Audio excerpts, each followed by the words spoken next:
ராணி kitchen. இப்போ வாங்க வீடியோக்குள்ளே போகலாம். என்ன பண்ண போகிறேன்னா, நான் ரவை போண்டா பண்ண போகிறேன். 1 கப்பு ரவை எடுத்திருக்கேன். தேங்காய் பால் ஒரு 1/2 டம்ளர் எடுத்திருக்கேன். இது நல்லா ஊறட்டும் 10 நிமிஷம். அது கூட கொஞ்சம் 1/2 டம்ளர் பால் சேர்த்துங்க. இது அப்படியே ஒரு 10 நிமிஷம் ஊறட்டும். அப்படியே ஊறட்டும் 10 நிமிஷம்.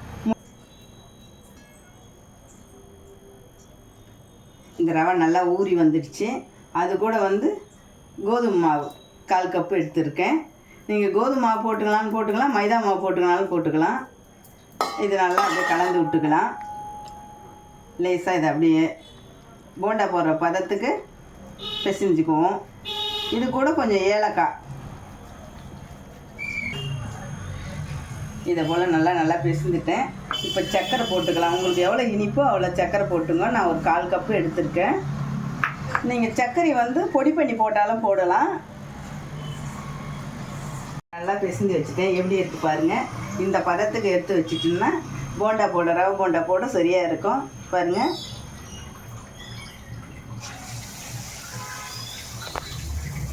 நல்லா திருப்பி விட்டுருக்கேன். வேகட்டும். இதை நல்லா வேகட்டும். கோல்டு கலரில் வரட்டும். நல்லா வெந்துடுச்சு. இதை போல் எடுத்துடுங்க. இப்போ கோல்டு கலரில் வந்துடுச்சு பாருங்கள். ரவை போண்டா ரெடி ஆகிடுச்சு.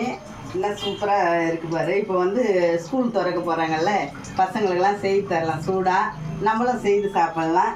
நல்லா சாஃப்டாக இருக்குது பாருங்கள். நல்லா வெந்து சாஃப்டாக இருக்குது பாருங்கள். ராணி கிச்சனை மறக்காமல் பாருங்கள். லைக் பண்ணுங்கள், ஷேர் பண்ணுங்கள், கமெண்ட் பண்ணுங்கள். வணக்கம்.